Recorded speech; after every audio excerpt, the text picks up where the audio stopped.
Hello everyone, this is Erik, the Asian movie enthusiast, and I'm here for another Asian DVD collection addendum video.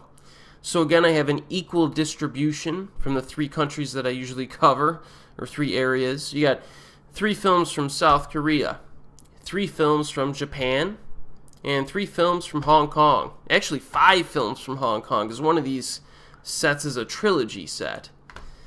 Alright, so which one do I want to start with here? Let's do the Korean films first, since they're right in front of me. And here we have Ki-duk's film, The Isle. The Isle. So this one, pretty interesting. I rewatched it just this past week, and I actually enjoyed it even more than I did like 10 years ago when I saw it the first time. So you basically have this woman basically lives in a lakeside area. And on this lake, you have different little platforms. You know, they have a little house, I would say a little shack on it. And in these shacks, men go to, and then they order prostitutes to be basically shipped to them via little boats, you know what I mean, from the mainland area. So, pretty interesting environment to set a film. And you basically have this guy who's on the run from the cops, and he stays there, and this woman becomes kind of obsessed with him, and it goes from there. The environments in this are so striking, you know, because you have a lot of water.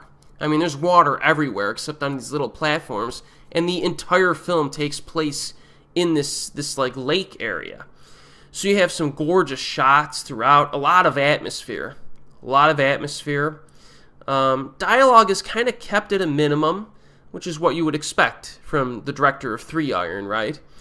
And some interesting stuff happens here. It gets a little dicey in spots, though. You know, there's some off-screen violence that is inferred, but still fairly wince-worthy, and involves fish hooks.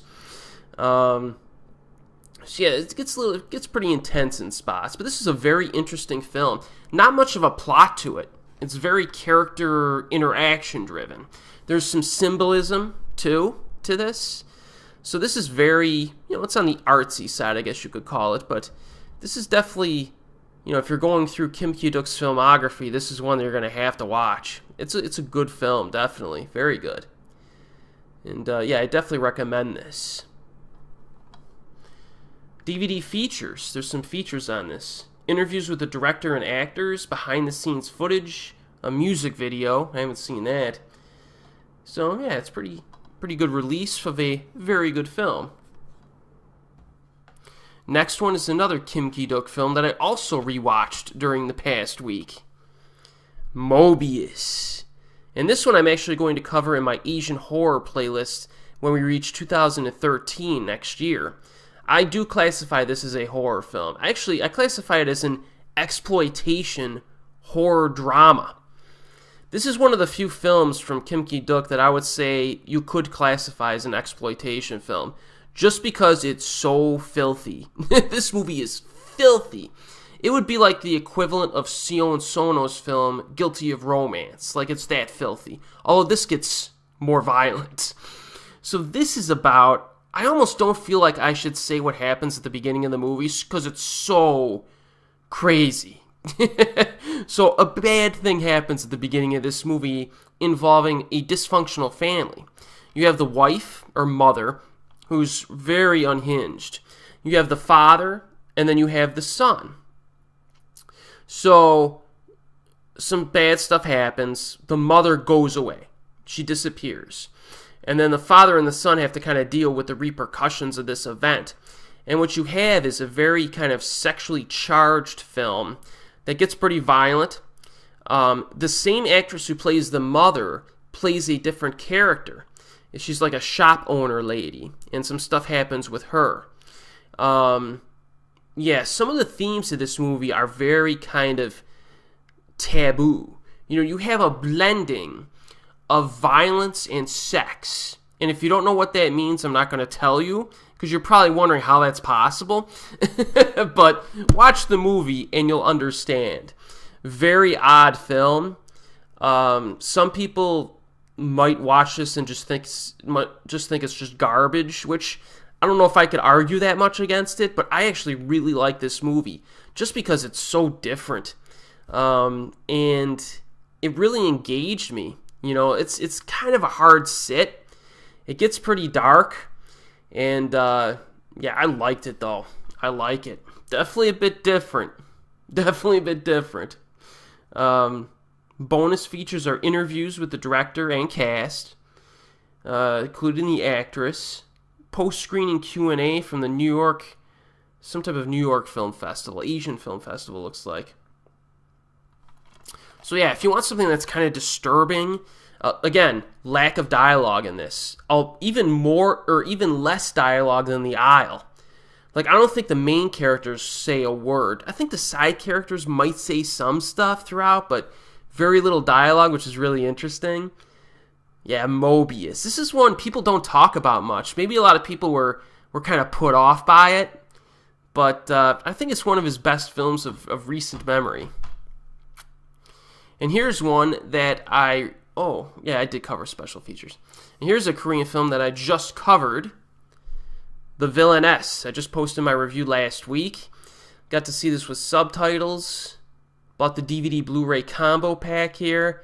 This movie's a crowd pleaser.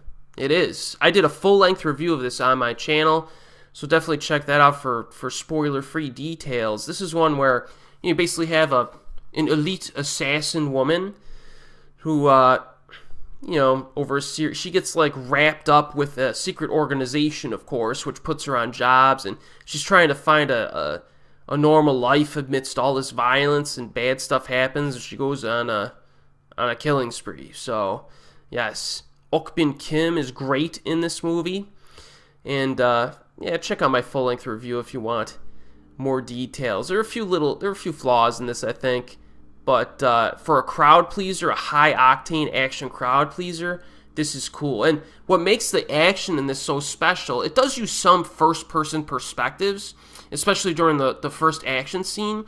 But what I like most about the action in this is that some of the action scenes are portrayed like they were shot in one take from start to finish. Even though the camera moves and there's editing involved, it looks like one seamless sequence.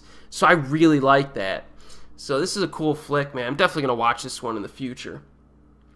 Not much bonus features, just trailers and making of. Alright, let's go to Hong Kong next. I covered this on my channel in a separate review. Burning Paradise. Now this is old school from Ringo Lam from the mid-90s. I associate this a lot with The Blade, Choi Hark's film. That was also right around the same time period where it was released, and also had kind of a period piece setting that was pretty gritty and pretty cool. Violent. This one's violent too. And this is about, legendary Qing Dynasty heroes caught up in the Manchu government's quest to exterminate the students of Shaolin Temple. So these guys are actually kind of captured near the beginning of the film, and they're put in a cave, like this huge cave underground complex. And they're forced to the good guys are forced to fight each other at first, but then crap hits the fan and they fight the bad guys in this huge cave complex. This is a pretty cool flick, man. It gets crazy. It's violent. Very entertaining stuff.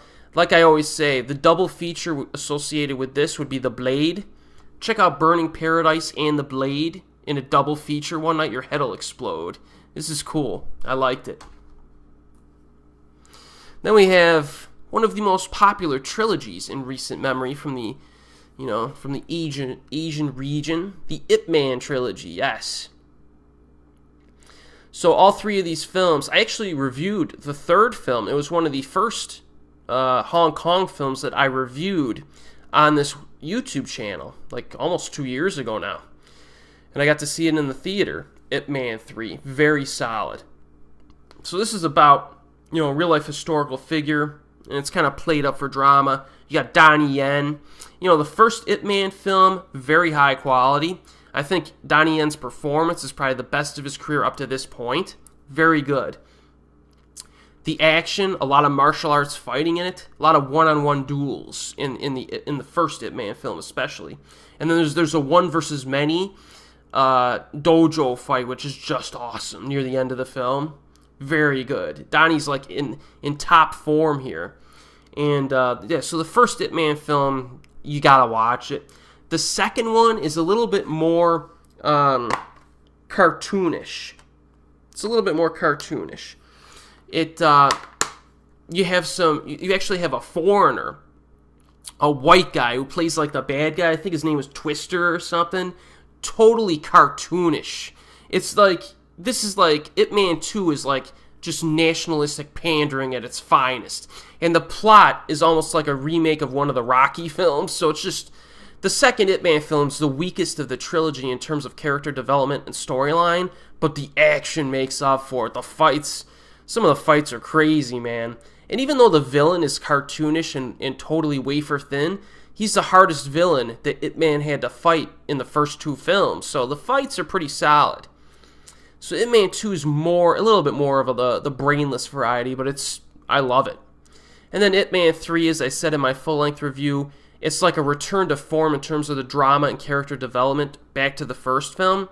And yeah, lots of great fighting in that too. Nice variety. Man, I gotta do a triple feature of this one day. Like, watch all three films. That's gonna happen at some point in the future. So, yeah, I covered Ip Man 3. I just gave you the quick splurge on the first two. Maybe I'll review the first two at some point in the future in separate reviews. And this is the trilogy box set. I have not watched these versions yet. I don't think there's any difference in the actual films, but, I assume the quality of the DVDs are solid. Next one, Hong Kong, our last Hong Kong flick here. This is one a lot of people don't know about. Fulltime Killer, directed by Johnny To, or co-directed by him. This movie I just watched during the past week. This is a lot of fun, man. Kind of an older school Hong Kong flick, even though it was released, I think, in the early 2000s. And you have Andy Lau playing just a totally like flamboyant, over-the-top performance as the villain. And Kelly Lynn is like the romantic interest. And she's kind of the romantic interest between two different assassins. And these two assassins kind of battle each other. It's kind of like Assassins with Sylvester Stallone and Antonio Banderas, but this is, I think, a better film overall. You got some good character interaction in here. I like Kelly Lynn a lot. She was the lead actress in Sparrow, another Johnny To film. I loved her in that film. She's really good in this too. It's a little bit different. Johnny To's movies have a different feel about them. They have a certain like groundedness and character interaction to them that really makes them special. The action is a lot of fun, especially the finale. There's like an assault scene involving an apartment and a water hose that's pretty interesting. And it gets pretty unrealistic, but this is fun stuff. Anybody who hasn't seen Full-Time Killer, I definitely recommend it. Special features, making a featurette, behind the scenes, previews, and more. So it's a good pickup. Glad I have it in my collection. Fun movie. What were the special features? Burning Paradise had a few interviews on it and trailers. Ip Man, 2 hours. The Ip Man trilogy has 2 hours of interviews with Donnie Yen, Jin Zhang, a bunch of other people too. Yeah, that's a good pickup. Yes, those are the Hong Kong titles. Now let's get to the Japanese stuff here. These are some pretty good pickups, man. Another film I reviewed on my channel, Rage. This is the Region 3 DVD release with English subtitles. Excellent movie. Again, this has a fantastic premise. So you have a murderer who commits a murder, okay? Then he goes into hiding for like a year or two, gets reconstructive surgery on his face, and then you cut to 3 different stories in 3 different regions in Japan, and every story involves a new guy in town. And the premise is one of these new guys may be the killer. So you go through the whole film wondering which set of characters are in danger. And it's really interesting stuff, man. This is a really good movie. You know, again, check out my spoiler-free review if you want more details. No special features on this, I don't think. A photo gallery and a trailer, whatever. But, yeah, there are a few scenes in this. This is a movie that I'm going to find hard to rewatch because there's one scene, man, that's hard to watch. Oh, it's hard to watch. This isn't a particularly violent film, but there's one scene that's rough, man. It's rough. But an excellent movie. Loaded cast. Yes, one of the best films of 2016 in my opinion. I covered this in my Meatgate playlist. Had to buy it to rewatch it. Deadly Outlaw Rekka. Kind of glad I have this. This is a good actioner, a Yakuza actioner. I think it has some pacing issues, but you got Riki Takuchi as the lead. He's always fun to watch. You know, it's a typical Yakuza plot. You have gangs fighting each other. They're trying to manipulate Takuchi to do some stuff for them and use him, but he's not so easily used. You know what I mean? Pretty fun movie. I liked it. Any special features? Ooh, we got Interview with Mike. Some trailers. Alright, one left. And this is what I'm going to review at some point on this channel.